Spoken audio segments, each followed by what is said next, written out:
Welcome. Today we're going to be looking at your body's automatic defense system known as the fight, flight, freeze and fawn response. Understanding your natural defense system is important as it can help you make sense of why you may experience a racing heart before a big presentation or an important job interview, or why you start sweating or tensing up when you're feeling stressed and anxious.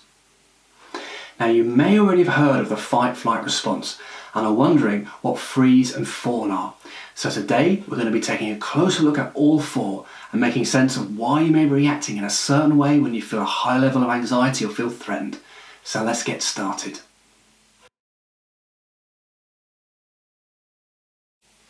Imagine you're living in a great wilderness 1,000 years ago. You and a friend have been out fishing in a river some miles from home, and now you're walking through a small forest on your way home with your catch for the day. You are armed with a bow and arrow and a hunting knife. Suddenly, a large bear appears 10 meters ahead, and when your eyes meet the bear, he lets out a mighty roar, bares his teeth, and starts pounding his paws on the ground. Take a moment to consider what emotions you might feel in that moment.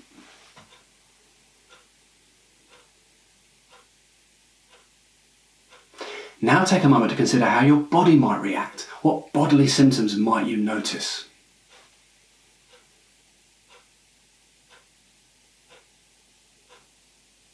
Enter the automatic fight, flight, freeze or fawn response, which is designed to help you prepare to do four things in this situation. Fight the bear, run away from the bear, freeze like a statue in the hope the bear won't see you, or fawn by throwing him the fish you caught in the hope he will eat that instead of you.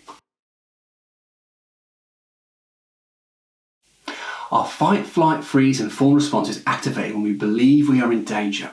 Our five senses are highly attuned to anything that looks, smells, sounds, tastes or physically feels threatening, and that's for good reason. Even as babies, we are biologically programmed to respond to loud noises or suddenly being dropped. This system enabled our ancestors to survive by reacting quickly to life-threatening situations by either fighting the threat off, running to safety, playing dead, or even pacifying the threat.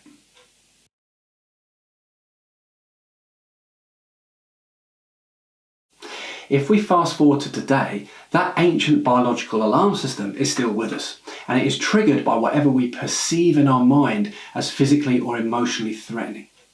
More significantly, this ancient system does not know the difference between life-annoying stress or life-threatening danger, and it is programmed to react in exactly the same way each time regardless.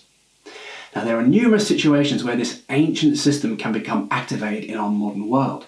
For example, receiving an unexpectedly large bill, seeing a person who you think might attack you, worrying about a possible event way into the future, or increasing pressure from work.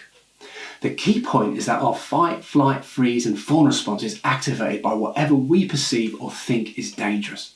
And it does not matter if we're truly at risk or not, we just have to believe that we are.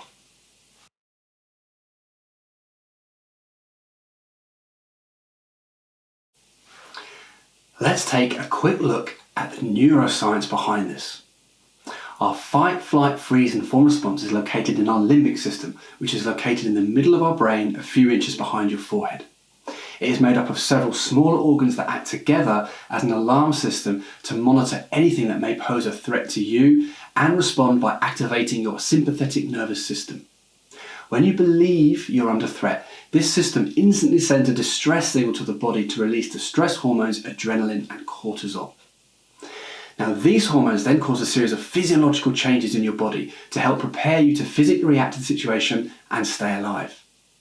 When this defense system is activated, you may experience changes in your heart rate to help pump oxygenated blood quickly around your body. You may experience changes in your breathing rate to help increase your oxygen intake. You may experience enlarged or dilated pupils for better vision, tense muscles for better physical defense, or cold, clammy hands as oxygenated blood is quickly directed away from the extremities towards your major muscles. You may experience profuse sweating to help keep your body cool. You may also experience an inability to think clearly with fast racing thoughts as your prefrontal cortex goes offline and your automatic defense system takes over. This prepares you to react instantly and automatically, whether it's confronting an attacker, fight, sprinting away from a hungry bear, flight, playing dead to avoid being seen and eaten, freeze, or attempting to please and pacify the predator, fawn. Now, the primary goal of any living creature is to ensure the survival of its species into future generations and to stay alive long enough to reproduce. So over time, all species have developed various mechanisms to ensure survival long enough to reproduce and pass down their genes. The purpose of this defence system is to therefore maximise your chances of survival, and it has been quite effective over the last 200,000 years or so in ensuring us modern humans have made it this far. Now, some evolutionary biologists even believe that the fight or flight response existed in ancient organisms predating complex brains, and it has changed very little since this time. Now, why this Stone Age defence system is still the same today is not entirely clear, but we believe it is due to its simple effectiveness as an optimal survival mechanism. The defence response is supposed to be short-lived and then fade away, but for many of us this response can last much longer because we may be locked into endless cycles of worry or having to repeatedly face a threat with limited options for escape, such as a bullying manager at work or an abusive partner.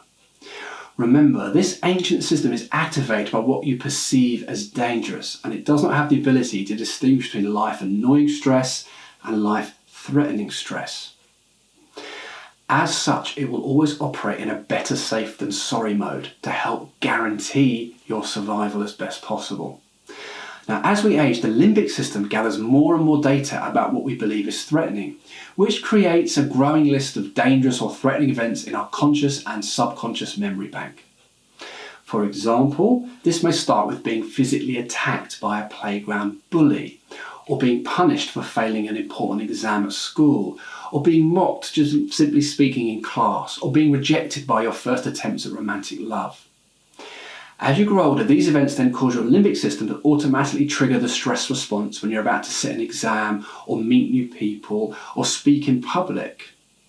It may also be triggered by simply worrying about or thinking about these situations, regardless of whether they are occurring in real time or not. Remember, your alarm system does not know the difference between life-annoying stress or life-threatening danger, and it is programmed to react in exactly the same way each time, regardless. So if we simply believe we are under threat, regardless of whether we actually are or not, we will get the same physical reactions when having to attend an important job interview as we might if we were suddenly having to face an angry bear in the woods. And this system is not just confined to us humans, and if you're familiar with the animal kingdom, you can also see how their alarm systems respond. For example, apex predators such as lions, tigers and bears all naturally go into the fight response, whilst their prey on the other hand may go into a flight response, such as the running away of a zebra or an antelope from a hungry lion.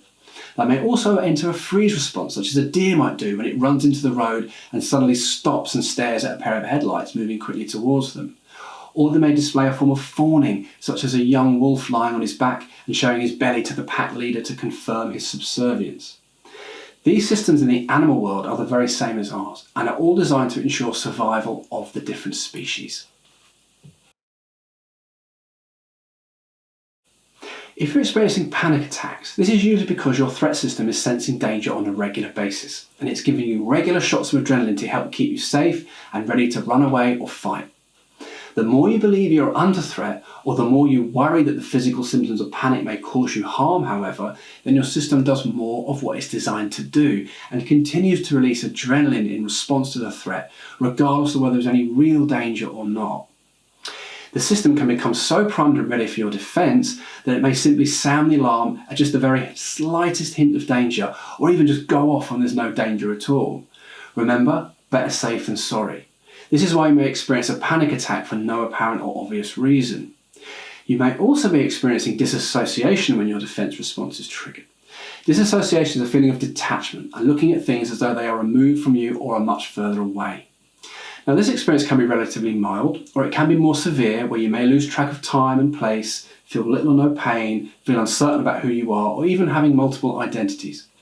It is believed dissociation is part of the freeze response and is often associated with trauma where a person is unable to get away or fight, and so therefore automatically mentally detaches from the horrible reality in order to protect them from the distress that's being caused.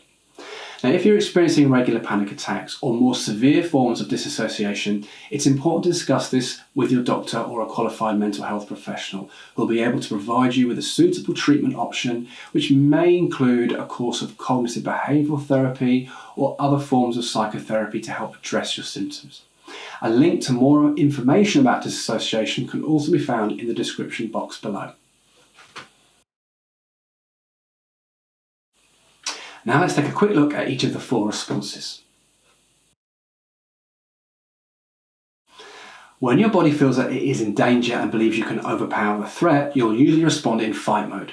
As we've discussed before, your brain releases signals to your body, preparing it for the physical demands of fighting. Signs of a fight response including a tight jaw, grinding your teeth, an urge to punch something or someone, a feeling of intense anger, urge to stomp or kick, even crying in anger, a burning or knotted sensation in your tummy, and then physically or verbally attacking the source of the danger. If your body believes you cannot overcome the danger but can avoid it by running away, then you'll respond in flight mode. A surge of hormones like adrenaline give your body the stamina to run from danger longer than you typically could. Signs of a flight response including feeling fidgety, tense or trapped, feeling like a coiled spring, constantly moving your legs, arms and feet, restless body, a feeling of numbness in your arms and legs, dilated pupils or darting eyes, and a strong urge to escape or avoid. Now, this stress response causes you to feel stuck in place and is also called being in a state of tonic immobility. This response happens when your body doesn't think you can fight or flight and chooses to play dead in the hope you won't be noticed. Signs of the freeze response include a deep sense of dread, feeling stiff, heavy, cold and numb, a pounding heart with a decreasing heart rate as your body slows down. This response is used after an unsuccessful fight, flight or freeze attempt. The fawn response occurs primarily in people who grew up in abusive families or situations as a way of learned survival, and it is often correlated with experiences of trauma. It was developed by a psychotherapist called Pete Walker and is a common reaction to childhood abuse, workplace bullying or domestic abuse. It's also known as the please and appease response. The fawn response involves becoming highly agreeable to the abusive person to prevent the abuse from escalating or accelerating. Even if you are being treated poorly, your survival instinct drives you to pacify the abuser and abandon maybe your own needs instead of resorting to the fight or flight response. Signs of a fawn response include over-agreement, trying to be overly helpful, a primary concern with making someone else happy over your own needs, over-apologising, assuming you are always to blame, and finding it extremely difficult to say no or be assertive. It is important to understand there's no right or wrong response here. Your body is simply trying to do what it does to keep you safe, to ensure your best chances of survival in any given situation. This response is also a remarkable part of our human design, and it has served to ensure the survival of our species to this day. By understanding the system and what it is designed to do and how it works, we may also be able to learn ways of navigating around the system if we are experiencing more of the life-annoying stress and less of the life-threatening stress. There are many ways we can help calm our threat system, include working with an EMDR or CBT therapist to help alleviate symptoms of trauma, anxiety, depression or phobia. CBT therapists can also help you to learn how to challenge unhelpful thoughts and behaviours, learn how to better manage worry, anger and stress, or learn emotional regulation and relaxation strategies, including mindfulness and calming imagery. Regular exercise and spending time with valued people can also help. Now, one of the most powerful ways of helping to calm our alarm system instantaneously in the moment is through purposeful deep breathing, and 2 of the most effective methods of this are called the physiological or cyclic sigh and box breathing. These techniques activate your parasympathetic nervous system, which serves as a natural foot brake to the accelerator of your sympathetic nervous system. You can learn how to practice these purposeful deep breathing methods by checking out the link in the description below. And I will also leave a link to this at the end of the video.